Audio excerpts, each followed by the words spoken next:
Hello friends, দেখো সুরূপার রন্ধনশালায় আজকে আমি কি নিয়ে এসেছি। দেখো, আজকে আমি আলুর পরোটা করব। তা আমি যেভাবে আলুর পরোটা করছি সেটাই তোমাদের সঙ্গে শেয়ার করছি। দেখো, আমি কিন্তু আটা ময়দা মিশিয়ে করি। এখানে ময়দা আটা দুরকম জিনিস নিয়েছি। তার মধ্যে পরিমাণ মতো একটু নুন দিয়ে দেবো। তোমরা তোমাদের আটা ময়দা অনুযায়ী বুঝে শুনে নুনটা দেবে। তার মধ্যে বিশেষ কিছু না, একটু তেল দিয়ে, সাদা তেল, এটা ময়াম দিলাম। ভাজার সময় ঘিতে ভাজবো, কিন্তু এখন আমি সাদা তেল ময়াম দিলাম। তোমরা ঘি দিয়ে ময়াম দিতে পারো, যেহেতু আমার কাছে ঘিয়ের পরিমাণটা একটু কম আছে ওই জন্য আমি ময়ামের অল্প একটু তেল লাগে তো সেটা আমি সাদা তেলটা দিয়ে ভালো করে দুটোকে মিক্সড করে নিলাম। আমি কিন্তু শুধু আটা দিয়েও করি আলুর পরোটা। আমার যেন আবার আটা দিয়ে শুধু করলেই ভালো লাগে, যেহেতু আমার কাছে আজকে আটা ময়দা দুরকম ছিল এবং সবাই বললো যে একটু আটা ময়দা মিশিয়ে করো, ভালো আরও ভালো লাগবে। আমি ঠিক আছে তাই চলো, এমনিতেও খারাপ কিছু তো হয় না, আটা ময়দা মিশিয়ে রুটিও মানুষ করে খায়, পরোটাও খায়, আবার শুধু ময়দার পরোটাও ভালো লাগে। তা যাই হোক, আমি একটু আটাটা খাই, ময়দাটা খাওয়া আমার একটু বারণ আছে, তাই আমি ওটা কম খাই। ঠিক আছে, যাই হোক, আমি তেলটা আর এটা ভালো করে নিয়েছি। এবার দেখো, এটা ভালো করে মিশিয়ে নিয়েছে, এই দেখো। এবারে অল্প অল্প করে জল দিয়ে এটাকে মেখে নেবো। আমি কিন্তু কোনো রকম খাবার সোডা বা কিছু ইউজ করিনি, এতে কিন্তু করে না। তাও আমি বারবার বলছি যে আমি কিন্তু আজকে করছি বা দু একবার করেছি আটা ময়দা মিশিয়ে, তবে আটারটা আমার বেশি ভালো লাগে, বেশ একটু নরম নরম হয়, আমার ভালো লাগে জানো তো। অনেকে আবার একটু ক্রাঞ্চি ক্রিস্পি এরম ভালোবাসে, কিন্তু আমার একটু নরম নরম ভালো লাগে।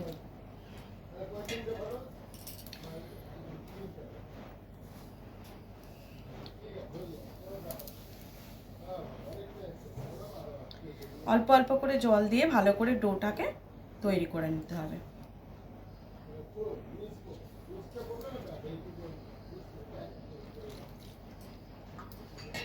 একবারে কিন্তু কখনোই জল দেবে না, তোমরা দাও না, তোমরা যারা দেখছো সবাই মোটামুটি রান্নাবান্না জানো, আরও বিশেষ কিছু টিপস পেলে ভালো করে রান্না করবে, এই মনোভাবটা নিয়েই তোমরা দেখো, আমি জানি। তাও বলছি যে একেবারে দিয়ে করলে কি হয় জানো তো, জলটা বেশি হয়ে যেতে পারে, তাতে কিন্তু মাখাটা ঠিকঠাক হবে না। আমাকে আবার আটা বা ময়দা দিয়ে সেটাকে জায়গায় আনতে হবে।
দেখো, মোটামুটি এটা কিন্তু ডোটা আমার রেডি হয়ে গেছে।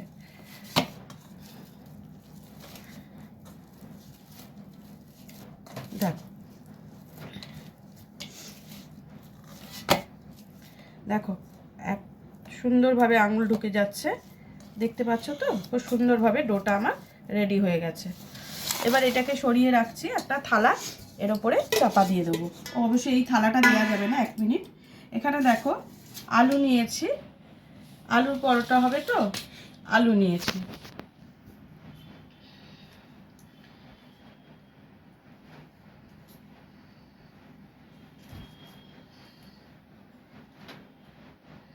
এখানে কতগুলো কাঁচা লঙ্কা আমি সেদ্ধ করে রেখেছি।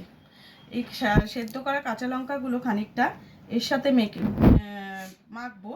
আর খানিকটা কয়েকটা নিয়ে এই যে এখানে একটা চাটনি তৈরি করব আলুর পরোটার সাথে।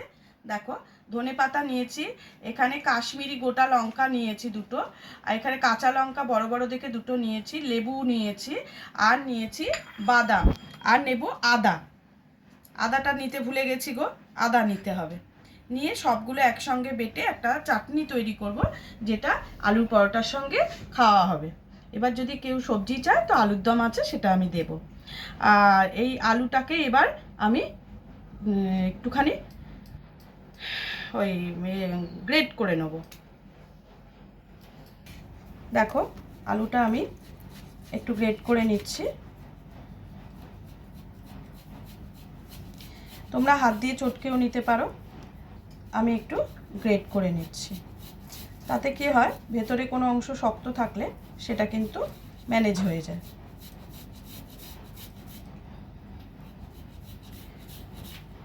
কোনো জিনিসেরই তো সঠিক নেই, কখনো দেখবে আলু ভেতরটা শক্ত রইলো, কখনো দেখবে ওপরটা হয়ে গেল, এরকম হতেই পারে। গ্রেট করে নিলে কি তোমার সেই প্রবলেমটা থাকবে না, কোনো জায়গাটা শক্ত রয়ে গেল সেটা আর হবে না, মুখে পড়লে তখন বাজে লাগে। আর যদি একদম গলে গলে যায় তাহলে তো তোমাকে হাত দিয়েই স্ম্যাশ করে নিতে হবে।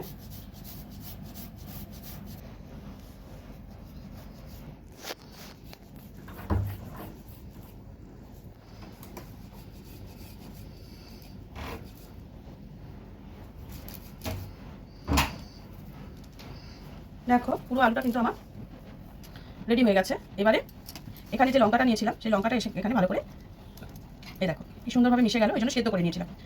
আলুর সাথে একবারে গোটা লঙ্কা দিয়ে আমি এটাকে সেদ্ধ করে নিয়েছি। এবার এর মধ্যে দেবো ভাজা মশলা, ধনে জিরে শুকনো লঙ্কা সব রকম মশলা এতে দিয়ে সব রকম দিয়ে ভেজে নিয়ে গুঁড়ো করা আছে। তার মধ্যে দেবো একটু, এটা হচ্ছে পাস্তা মশলা,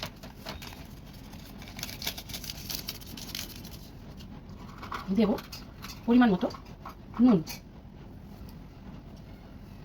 নুনটা কিন্তু একটু দেখে নেবে, বেশি হয়ে গেলে ভালো লাগবে না। এবার সবগুলোকে একসঙ্গে ভালো করে মেখে নিতে হবে।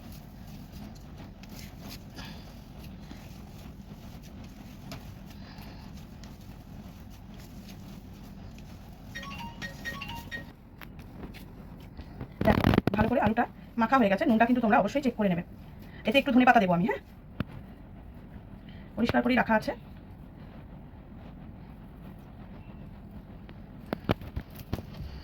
আমি এটাকে হাত দিয়ে নিজেই কেটে নিচ্ছি, আগে থেকে কেটে রাখা হয়নি, এটা আমার একটা ভুল বলতে পারো।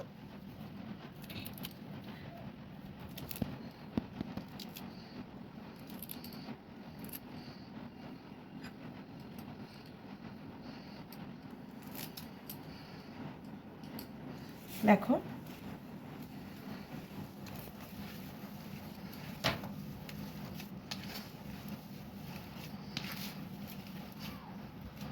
কোথাও কোনো আলুর কিন্তু দানা বা শক্ত কিছু রইল না, সব সুন্দরভাবে মাখা হয়ে গেল। এবার এগুলোকে গোল গোল করে দলা করে রাখতে হবে। তুমি যতগুলো পরোটা করবে সেই মাপে তার মতো করে তোমাকে রেডি করতে হবে।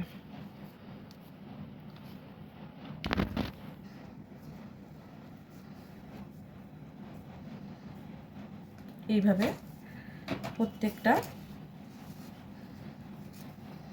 ছোট ছোট পুর বেশি করে দিয়ে আমি করে নেব, মানে খেতে যেন খুব সুস্বাদু হয়। আমি এইভাবেই করি, পরোটাটা আগে বেলে নিয়ে তার মধ্যে দিয়ে আবার ওটাকে মুড়ে তারপরে আমি বেশি বড় না লুচির মতো করে বেলে নেব, নিয়ে তারপরে এটা ঢুকিয়ে দিয়ে আবার গোল করে আবার বেলবো।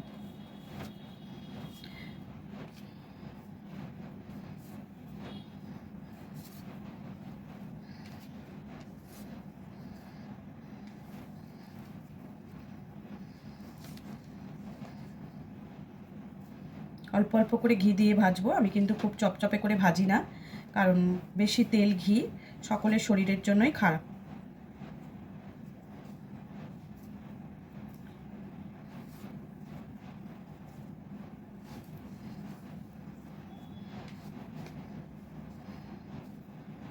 হয়তো একটু ছোট বড় হচ্ছে।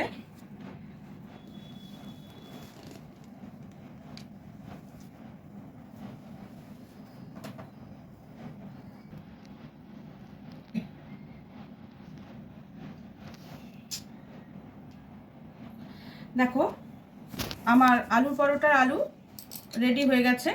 এবার ময়দাটা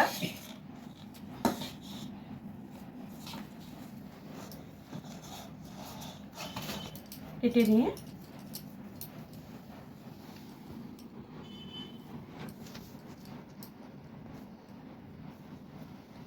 আগে লেচিগুলো তৈরি করে নিই।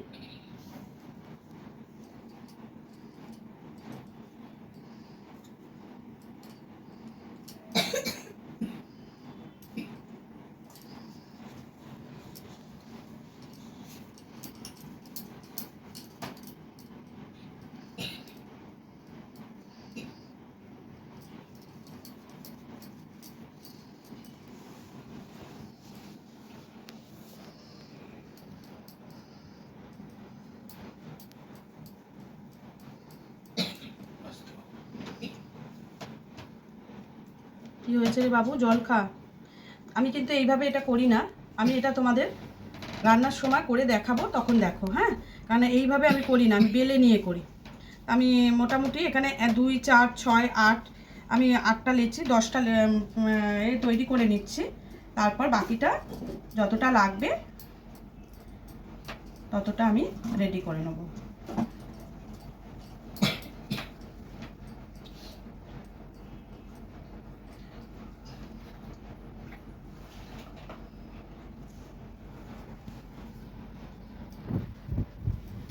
দেখিয়ে দিই, বাদামগুলো আমি নিয়েছি, এগুলো কাঁচা বাদাম।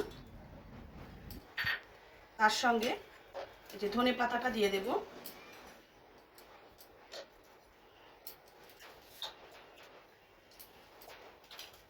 শুকনো লঙ্কা দুটোকে এর মধ্যে দিয়ে দিলাম, কাঁচা লঙ্কা দুটো দিয়ে দিলাম, টুকরো করা আদাটা দিয়ে দিলাম। এবার এটাকে ভালো করে পেস্ট করে নেব, তারপরে লেবুর রস দেব। আমচুর আছে, আমচুরটা আগে বেটে নিয়ে আসুক, তারপর বাটা খানিকটা হলে আমচুরটা দিয়ে আমি আবার বাটবো। দেখো বাদামটা আমার বাটা হয়ে গেছে। এই যে চাটনিটার মধ্যে এবারে আমি এটাকে, এটা রেডি হয়ে যাওয়া মানে আমার অনেকটা কাজ এগিয়ে যাওয়া। আরও একটা বাটি হবে, এটার মধ্যে একটু সামান্য আমচুর দিচ্ছি আগে,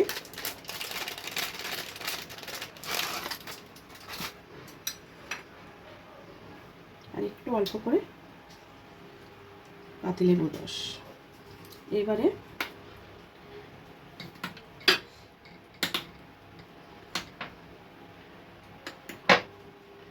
আর একটা জিনিস দেবো, এতে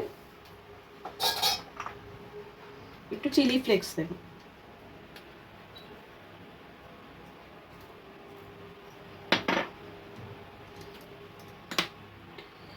দেখতে খেতে দুটোই ভালো লাগবে। আহা,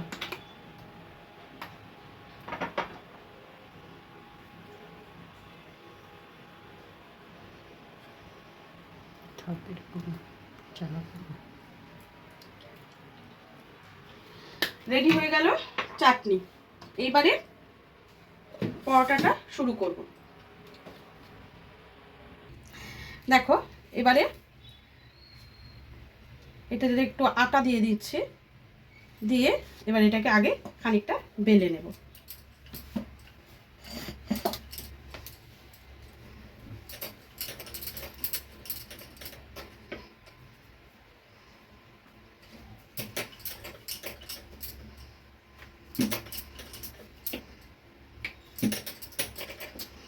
এবারে এই আলুটা এর মধ্যে দিয়ে ঠিক যেভাবে মোমো তৈরি করি আমরা ওইভাবে এইভাবে ঘুরিয়ে নিতে হবে। ঘুরিয়ে নিয়ে এইভাবে দিয়ে ভালো করে চেপে দাও। আরেকবার আটাতে নিয়ে উল্টো করে রাখো, যাতে সামনের দিকটা, যে দিকটা মুড়েছো সেদিকটা সুন্দরভাবে বসে যায়। কিন্তু এবার এই দিকটা একটু ঘুরিয়ে ঘুরিয়ে, বেশি বড় করতে যেও না, যেন ফেটে না যায়। কেন যদি তোমরা অনেক মোটা লেচি করো তাহলে কিন্তু ফেটে যাওয়ার ভয় নেই, কিন্তু যদি তুমি পাতলা লেচি করো তাহলে কিন্তু ফেটে যেতে পারে।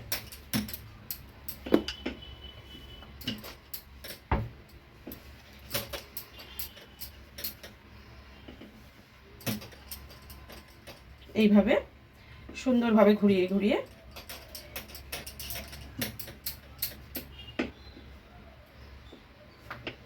দেখো সুন্দর করে বেলে নিয়েছি। এবারে আমি তাওয়াটা গরম হয়ে গেছে, কারণ আমি কিছুক্ষণ আগে তাওয়াটা বসিয়ে দিয়েছিলাম। এটা দিয়ে দিলাম, এটা একদিকটা হোক, ততক্ষণে আমি আর একটা লেচি তোমাদেরকে দেখিয়ে দিচ্ছি।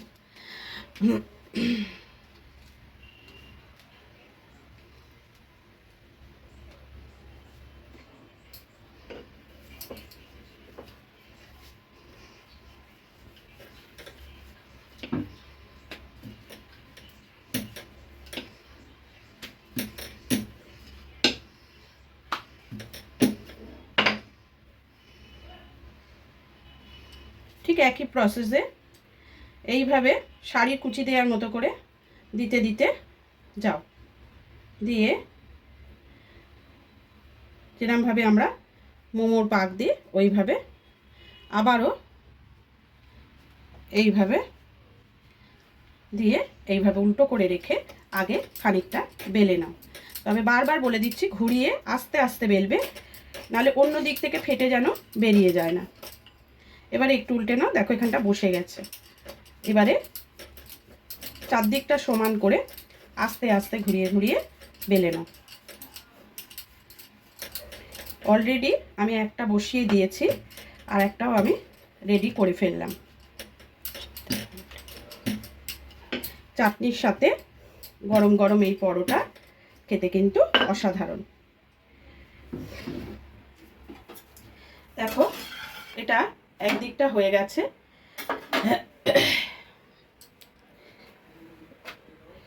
আর একদিকটা দিয়েছি। এবার ঘি দিয়ে এটাকে আমি একটু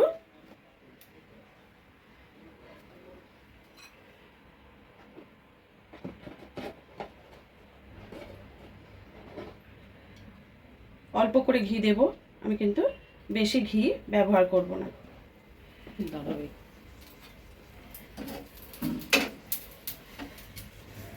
দেখো কত সুন্দর এটা, কিন্তু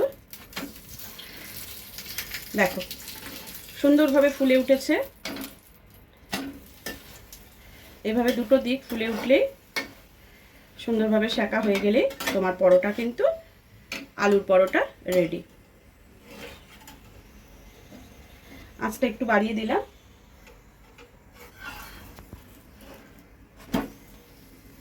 দেখো কি সুন্দর টোবা টোবা হয়ে ফুলছে, তোমরা দেখো, দেখছো তো কি সুন্দরভাবে ফুলে উঠছে।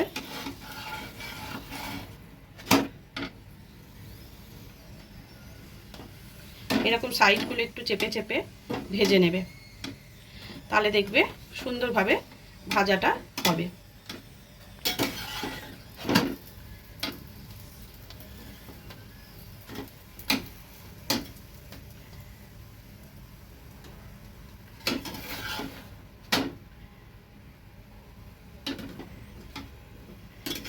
হয়ে গেছে একটা পরোটা। নেক্সট পরোটা আমি ওতে দিচ্ছি, আর একটা দিয়ে দিলাম।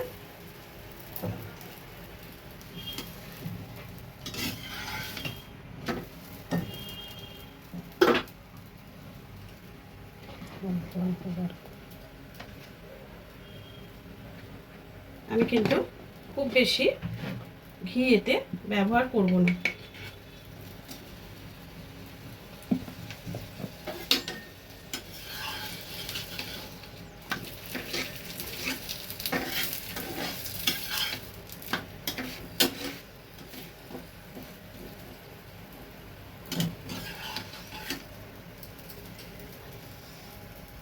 আচারের সঙ্গে এই চাটনির সঙ্গে, যে চাটনিটা আমি তৈরি করলাম তার সাথে আলু পরোটা হলে রাতের খাওয়াটা কিন্তু মানে ডিনারটা ভালো মতোই জমে যাবে। এর সঙ্গে একটু মিষ্টি যারা পছন্দ করো তারা কিন্তু একটু মিষ্টি অবশ্যই নিয়ে নিও।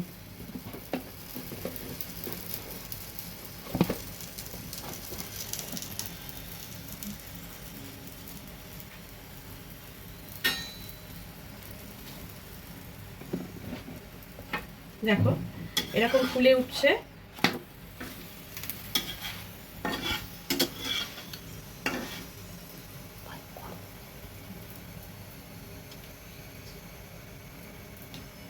সাইডগুলোকে এরকমভাবে চেপে চেপে চেপে চেপে দুদিকটায় এরকমভাবে চেপে চেপে কিন্তু ভেজে নেব, সাইডগুলো যেন কাঁচা না থাকে। অনেকেই দেখবে পরোটা করে সাইডগুলোকে, সে আমরা ঘরে যদি এমনি পরোটাও করি না, রুটি করি পরোটা করি, সাইডগুলো অনেকেরই ঠিকমতো সেঁকা হয় না।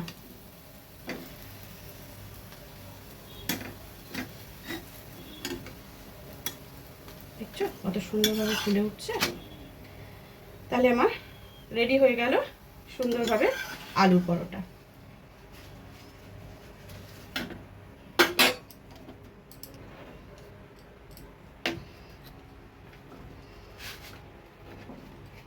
দেখো কেমন লাগছে আলু পরোটা আর চাটনি, বাদামের চাটনি। তোমরাও বাড়িতে এইভাবে করে ফেলো, আমার মনে হয় তোমাদেরও ভালো লাগবে। আজকের মতো রেসিপিটা এখানেই শেষ করলাম, আবার পরের দিন অন্য কোনো রেসিপির সঙ্গে হাজির হয়ে যাব।